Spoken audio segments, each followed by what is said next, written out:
y vino siguiéndola a quien fue la mamá de mi abuelo, la abuela Custodia de Ángeles, que había venido a Tucumán, ¿no? En el 21 nació mi abuelo, en 1921 nació mi abuelo en Tucumán, y un poco después se vinieron para Salta. Mi abuelo es el mayor de sus hermanos, era el mayor de sus hermanos.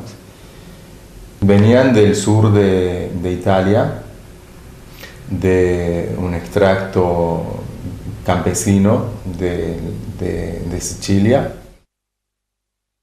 Eran muchos, yo no tengo noción de todos porque muchos de los hermanos murieron. Viste que las familias italianas eran muy numerosas antes y habrán sido como 10 hermanos más o menos, de las cuales algunas hermanas mujeres se murieron, historias que yo nunca supe, que desaparecieron, digamos, de la memoria familiar. No estaban establecidos, entonces estaban buscando dónde crecer económicamente y dónde desarrollar sus vidas, y ellos desarrollaron el sector servicios, como todos los inmigrantes, ¿no? Casi siempre se especializaron en ofrecer servicios ya a las clases establecidas. Hacían comida, tenían un restaurante. Bueno, un restaurante es mucho decir para esa época, ¿no? Empezaron cocinando y fueron armando una pequeña empresita que al último, digamos, estuvo instalada donde hoy es el Hotel Salta, viste, en la Caseros, justamente donde están las oficinas de aerolíneas. Ahí ellos, los papás de mis abuelos, tenían el restaurante. Yo lo sé por lo que me cuenta mi tía, la más chica. Y ella también me cuenta que se acuerda cómo ellos no podían jugar en la Plaza 9 de Julio porque era un predio dispuesto para las señoritas, y entonces a los chicos pobres los sacaban. Gente, digamos, que lo conoció a mi abuelo, en esa época y que después lo vio gobernador, que lo acompañó siendo gobernador, me cuenta que mi abuelo llevaba viandas de ese restaurante a la casa al Club 20 de Febrero, que era en ese momento lo que después fue la Casa de Gobierno, ¿no? Lo que hoy es el Centro Cultural América, frente a la Plaza 9 de Julio. Esto yo lo cuento porque es muy simbólico de la progresión que tuvieron en el manejo del país las clases no acomodadas, ¿no? Estamos hablando de la década del 30, estamos hablando de cuando empieza a surgir el irigoyenismo como una fuerza más progresiva. Estamos hablando de la constitución de Argentina como es hoy, ¿no? Las hermanas del abuelo vivieron en los 70, digamos. Imagínate esta historia que yo te cuento de cómo la mujer era subordinada y eran pobres, no podían acceder a la plaza, pero estudiaron. Y ese estudio a ellas las insertó en otro contexto social, distinto al de su madre subordinada y al de su padre bruto laburador, gracias al laburo del cual pudieron estudiar. Mi abuelo, medicina en Buenos Aires, relacionarse con Carrillo, que era nada más nada menos que el secretario de Perón y después ministro de Salud.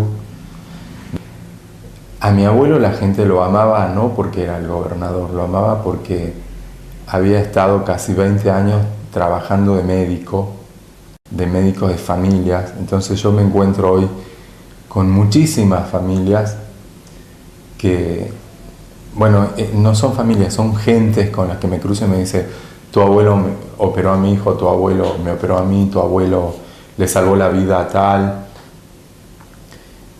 Pero también el lugar social desde el que venía, ¿no?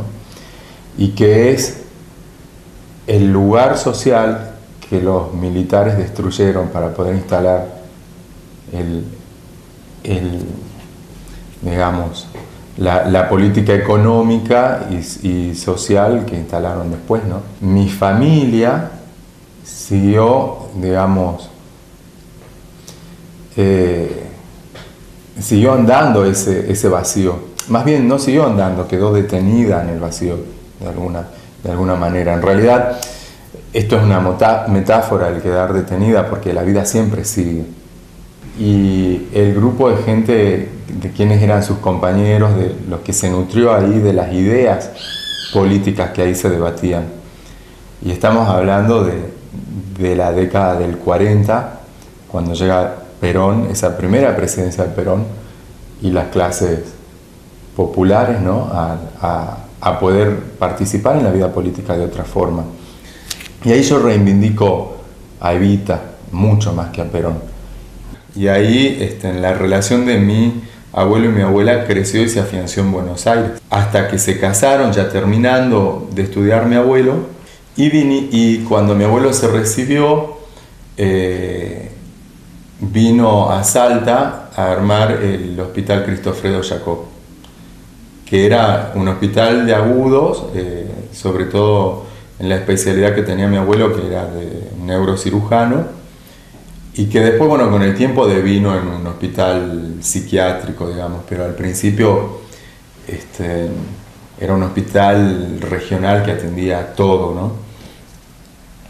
El primer director de ese hospital fue mi abuelo, y vivía en la casa del hospital,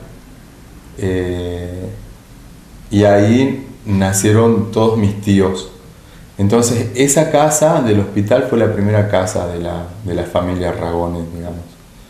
Hasta el 55, que se produce la caída de Perón, y a mi abuelo lo echan, lo dejan del hospital. Y entonces hay un año de peregrinación de la familia sin tener dónde vivir. Mi abuela cuenta que tuvieron que vivir en el garage de la casa de una de sus hermanas. Comienza toda una persecución del peronismo, del primer peronismo, y de todos los hombres, ¿no?, que se habían formado en esas ideas del primer peronismo. Son los 18 años de proscripción del peronismo, ¿no?, que es muy común escuchar en el discurso de los peronistas de esa época. Su llegada, digamos, a la candidatura tiene que ver con el retorno de Perón en el 73 y la disposición de Perón de que las listas a gobernador y vicegobernador se formen con gente que no hubiera estado contaminada o que estuviera participando activamente en política antes, ¿no? Es como que, bueno, había la intención de dar una renovación a la política con otras figuras, ¿no?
sobre la pregunta que le hizo Rovega con muy mala leche a mi abuelo en el contexto de violencia del 73, sobre qué pensaba él de la violencia. Esa fue una pregunta tramposa realmente. Y mi abuelo le respondió que hay dos tipos de violencia distintas. Una tiene que ver con la violencia política, que eso él no lo justificaba, no lo iba a justificar nunca. Ahí su posición respecto de montoneros y demás. Todo aquel que se asocie con fines ilícitos configura el delito ese. Ahí nosotros vamos a pensar que eso lo justifica. No, el crimen es crimen, cualquiera sea el móvil que lo provoca. O el delito es delito, cualquiera sea el pensamiento, el sentimiento o la pasión que impulsa al criminal. Y la violencia necesaria para proteger a la familia o a los seres amados. Y él le da un ejemplo y le dice, si usted viene a alguien y le tira la puerta abajo para hacerle daño a su familia, ¿qué haría? Y que yo me acuerdo de esa entrevista, porque a mí me sacaban y no me dejaban escuchar, y yo tenía como, para mí el espacio de mi abuelo era mi espacio, porque era todo, ¿no? Mi abuelo. Entonces yo me sentía muy legitimado a entrar a su escritorio en medio de la entrevista y no me dejaron. Así como mi abuelo fue el primogénito varón, yo fui el primogénito en mi familia, digamos, pero el primer nieto varón de mi abuelo y el único que él conoció. Entonces imagínate lo que yo era para mi abuelo y lo que mi abuelo terminó siendo para mí. Yo me acuerdo de los viajes en avión con él, me acuerdo de un viaje en helicóptero cuando había inundaciones y bueno, él, me acuerdo de la finca que él tenía en Olleros y del contacto.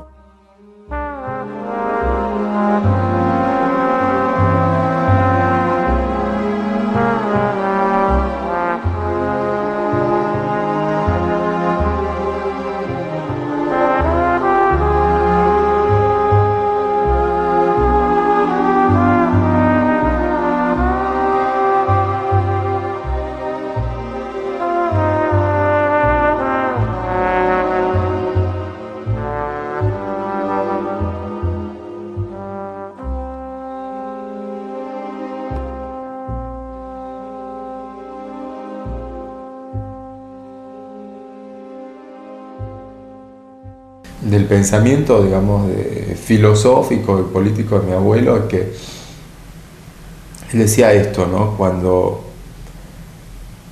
hay que obedecer, hay que obedecer. Si uno está dentro de una estructura y hay reglas de juego entre la gente, eso es sagrado. Pero aquí debe haber una disciplina. Si se pierde esa disciplina, estamos perdidos todos.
Esos 18 meses de mi abuelo acá en Salta, de Videgain en Buenos Aires, de Jorge Zepernik en Santa Cruz,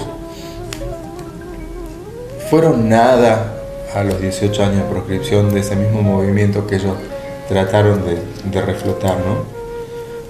Y no le dieron tiempo. Entonces esta es la síntesis del gobierno de mi abuelo.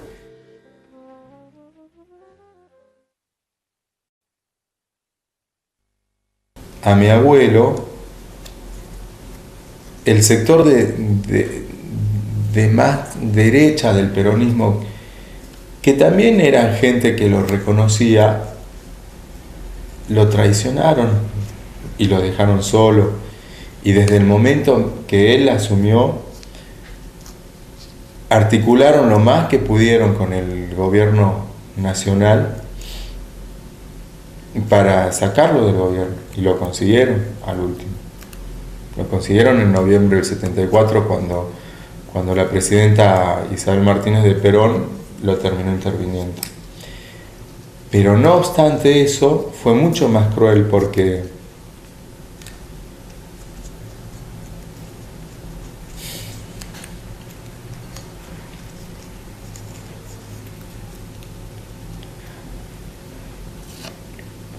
no solamente lo intervinieron, sino que lo cercaron después.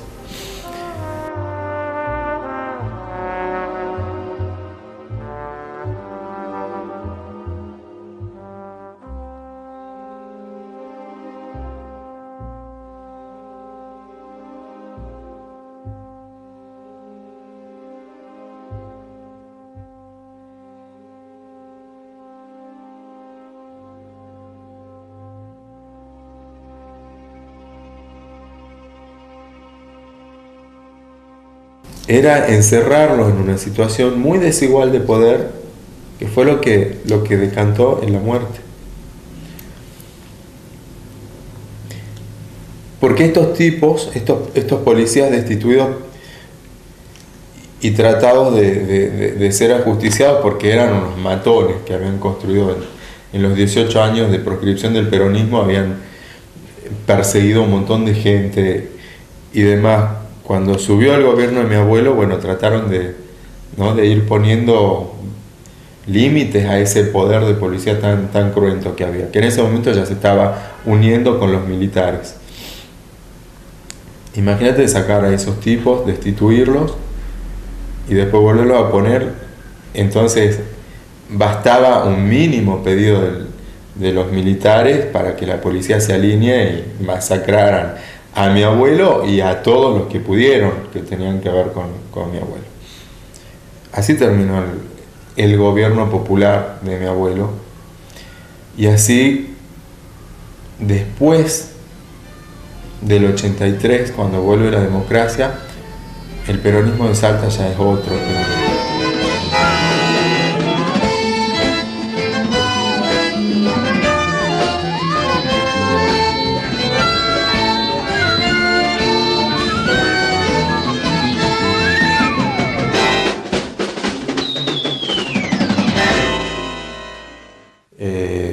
Cuando Jorge Zepernik vino a verlo a mi abuelo en Salta y se reunieron, y Jorge venía a invitarlo a que fuera un gobernador a que mi abuelo participe del movimiento de la tendencia peronista, que se oponía, ¿no?, a lo que después fueron los militares. O sea, estaban viendo la manera de resistir a lo que ya veían que se venía, ¿no? Los militares estaban tomando el mando de todas las policías de las provincias, un proceso que tiene que ver después con el asesinato de mi abuelo. Y en el 75 vino Jorge a invitarlo a que se sume. Y mi abuelo simpatizaba, por supuesto, con la tendencia. Pero mi abuelo veía cómo se iba violentando toda la estructura política y social. Entonces él le dijo que no, porque no era el tiempo oportuno para hacerlo, para abrir una sede del partido, de la tendencia acá, porque iban a masacrar a la gente, lisa y llanamente. O sea, iban a meter una bomba en la sede del partido y iban a morir Esto es lo que le preocupaba a mi abuelo. Yo creo que hay que enfocar siempre esta idea de que mi abuelo fue lo que fue por la gente que estuvo, ¿no? Él no tenía nada de especial, era toda esa gente que vivió lo que vivió mi abuelo, que en ese momento pudo llegar, nada más. En su escritorio, en su casita tan humilde en Río Gallegos, me contó él lo que había pasado esa noche, porque yo tenía necesidad de escuchar. Y él me dijo que mi abuelo le dijo: ve a Jorge, no es el momento para hacer esto. Yo le recomiendo que vuelva a su casa, vuelva a su finca, métase ahí y no salga. Y Jorge me contó que nunca más pudo volver a su casa y a su finca.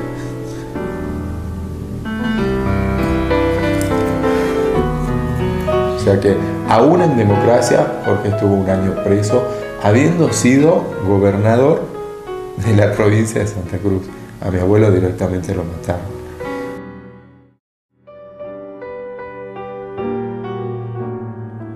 Lo que va a pasar hoy pasó hace tanto. Me desperté diciendo esta mañana. No vi las predicciones del espanto que le arrancaba el sueño mi palabra. En este invierno que pega tan duro, está lejos tu boca que me ama y se me desdibuja en el futuro. Y junio me arde rojo aquí en la espalda. En este invierno atroz no hay escenario más duro que esta calle de llovizna. Cada uno sigue en ella su calvario, pero la cruz de todos es la misma. Salí con las razones de la fiebre y una tristeza absurda como el hambre. Y cuando en el corazón la sangre hierve, es de esperar que se derrame sangre. Me llamo con el nombre que me dieron, el que tomó la crónica del día. Soy uno de los dos que ya partieron, los dos en un montón que resistían. Hermano en la delgada línea roja, que te me fuiste 2 minutos antes, con la indiscreta muerte que en tu boca entraba en cada casa con tu imagen. Yo estaba junto a vos sobre tu grito, besándote feroz la indigna muerte, mientras te ibas volando al infinito. Fulgor de la mañana indiferente, fulgor de la mañana indiferente.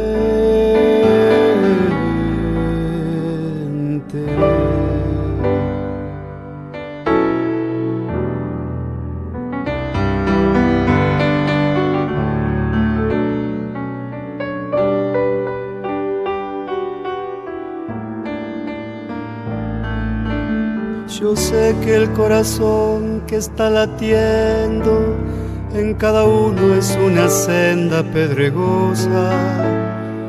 Cuando en el suelo sucio me estoy yendo, ajeno y solo de todas las cosas.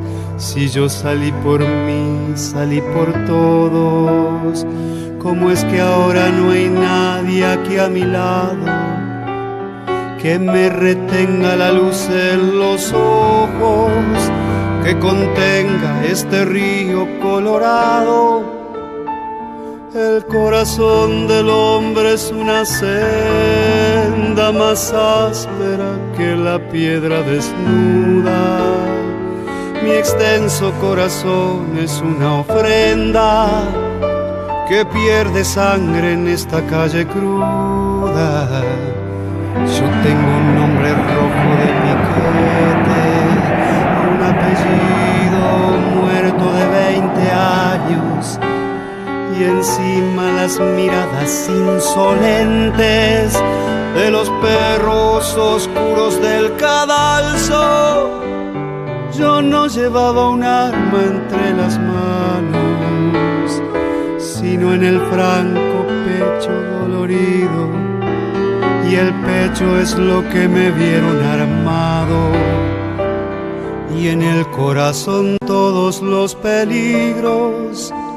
La mano que me mata no me llega ni al límite más bajo de mi hombría, aunque me arrastre en rojo en las veredas, con una flor abierta, sangre fría, y necesito un canto piquetero que me devuelva la voz silenciada, que me abra por la noche algún sendero, pa' que vuelva mi vida enamorada, pa' que vuelva mi vida enamorada, pa' que vuelva mi vida enamorada, pa' que vuelva mi vida enamorada.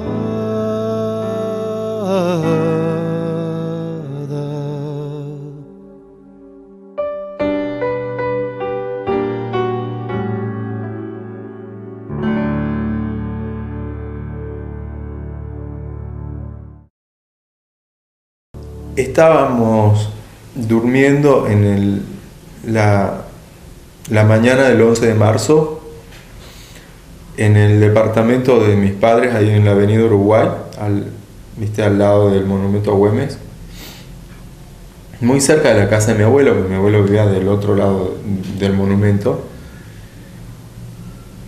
Y mi papá no estaba en la finca, y estaba mi mamá, mi hermana y yo, con 6, 7 años.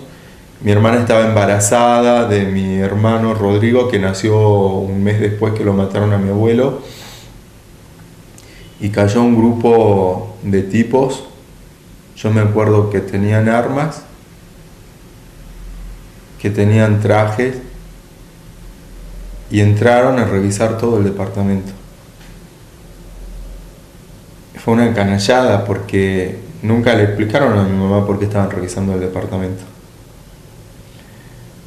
Y mi mamá empezó a desesperarse y a llorar, y yo me acuerdo que fuimos a la casa de mi abuelo. Seguramente algo le habrán dicho, que vaya a la casa de mi abuelo, que le iban a informar cosas o algo así, pero no le dijeron, lo secuestraron a su papá. Y me acuerdo cruzar de la mano de mi mamá, que caminaba rápido y me arrastraba casi porque yo no podía seguirle los pasos, que embarazada la tenía mi hermana en brazos para caminar más rápido, cruzando en línea recta el monumento a Güemes, que a mí se me hizo interminable. O sea, en mi memoria eso es como un tránsito así de horas y horas y horas, y debe haber sido segundos. Y llegar a la casa de mi abuela, serían las 9 de la mañana, abrir la puerta del garage por donde siempre entrábamos y encontrarme con un mundo de gente que yo no conocía. Y sí me acuerdo de la imagen de mi abuela, rodeada de un montón de personas llorando, y después ya no me acuerdo más nada. La noche anterior, detrás del visillo de la puerta grande que daba al living comedor, donde él atendía las cosas importantes, vino a verlo un hombre que después supe que era un amigo de él, y le dijo que él había escuchado que él estaba en una lista de gente a la que iban a matar, y que se fuera de Salta. Le pedía a su amigo que iba a verlo. Y yo me acuerdo de esa noche haberlo visto detrás del visillo a mi abuelo hablando con este hombre. Sí. Bueno, Lo que yo recupero después es que mi abuelo le dijo a este amigo de él que él no se iba a ir porque él no había hecho nada malo y no tenía por qué irse, y que tampoco se podía ir porque no podía dejar a los enfermos que él atendía en el hospital y en la clínica. Y entonces había dos motivos para que mi abuelo no se fuera: su convicción política, digamos, y su compromiso con la vida, ¿no? Al día siguiente, bueno, hay una imagen que también recuerdo antes que nos traigan a esta casa donde estamos ahora, de un helicóptero sobrevolando la casa. Yo estaba en la terraza, solo, y veía pasar y pasar y pasar y pasar un helicóptero. Después, hace poco, supe que ese era el helicóptero que aseguraba la zona liberada, ¿no? Para todo el valle y bueno, qué sé yo. Donde en el 76, aunque ya se veía la brutalidad digamos, de la violencia institucional y política, nadie se imaginaba el plan sistemático que se estaba llevando a cabo, porque era en ese momento. Desde el hoy uno lo ve muy claramente, pero los tipos como mi abuelo estaban viviendo ese proceso y no lo terminaban de dimensionar. A mucha gente que vivió ese proceso siempre dijo: ¿qué nos íbamos a imaginar nosotros que iban a hacer lo que fueron capaces de hacer? Matar a 30.000 tipos, bajar a todos o sea, ese plan de exterminio así tan sistematizado. En ese momento acordate que, bueno, ellos hacían aparecer como que eran un grupo de guerrilleros y policías que peleaban con estos guerrilleros, cuando en realidad era un Estado que se abalanzaba sobre una generación para borrarla, para apoderarse del poder, ¿no? Yo llegando a la casa y viendo ese cuadro, pero yo creo que él salió en el Peugeot, que era el Peugeot de mi abuela, que lo manejaban mi mamá y mi papá porque mi abuela se los había regalado, porque mi abuelo tenía un Torino verde en ese momento, y que él salió para el hospital San Bernardo y después para la clínica, porque él iba a la guardia primero al hospital y después se iba a la clínica, y él, después de ser gobernador, había vuelto a reinsertarse en su función de médico, digamos, y iba todos los días al hospital y después a la clínica. Pasó a verlo a su amigo el almacenero Redes, que era otro tano con el que lideraban el Club Libertad, un club muy simbólico por la gente que encarna ese club.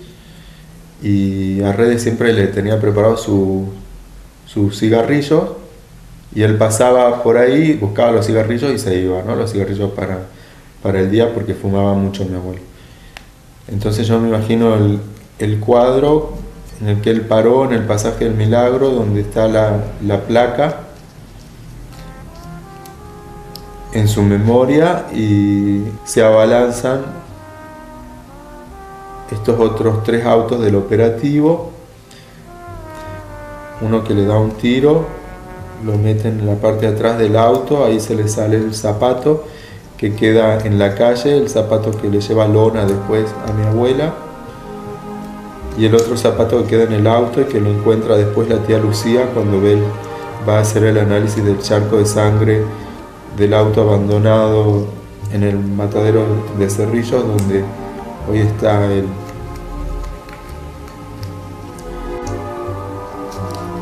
monolito en su memoria, el auto en donde ya lo llevaban a mi abuelo, el acompañante o el conductor del auto,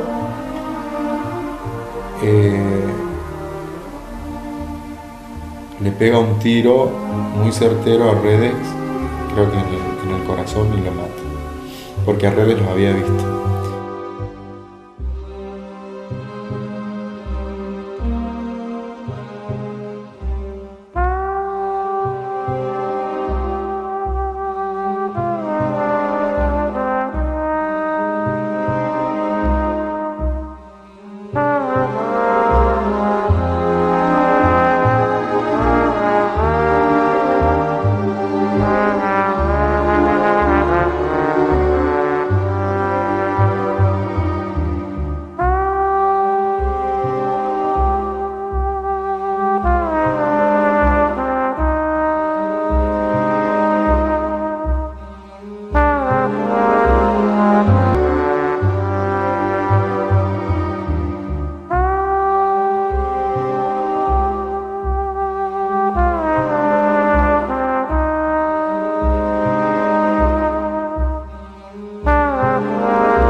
Me apropio yo de la imagen de mi abuelo en ese tránsito, que en realidad no es un tránsito gratuito ni al azar, sino que tiene que ver con una búsqueda profunda de quién era mi abuelo, que es también preguntarme quién soy yo.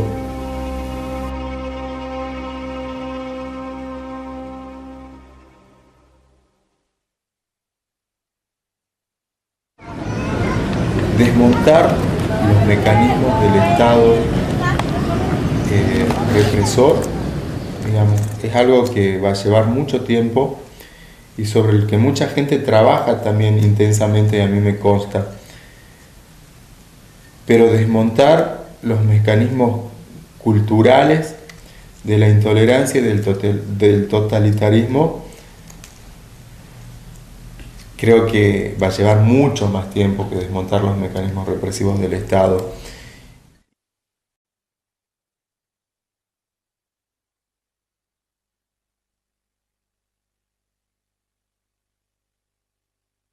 Unas muy malas palabras.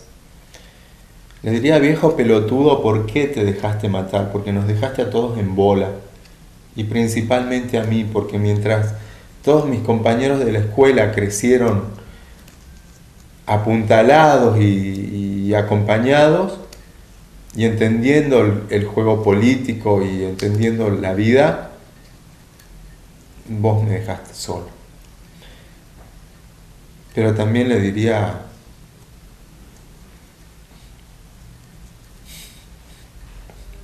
te adoro y te extraño tanto.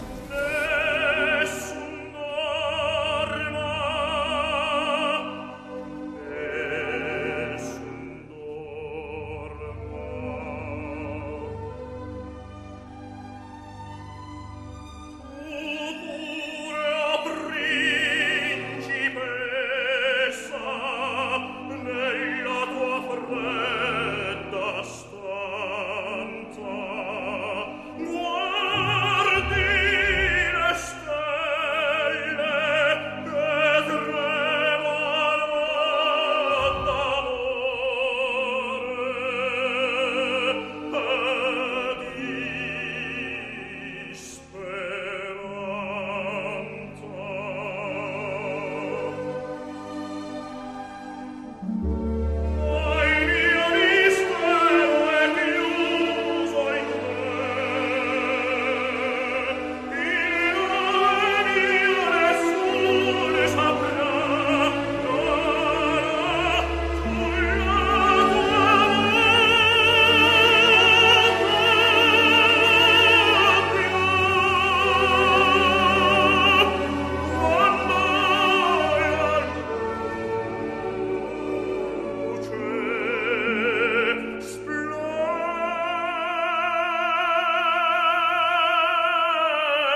far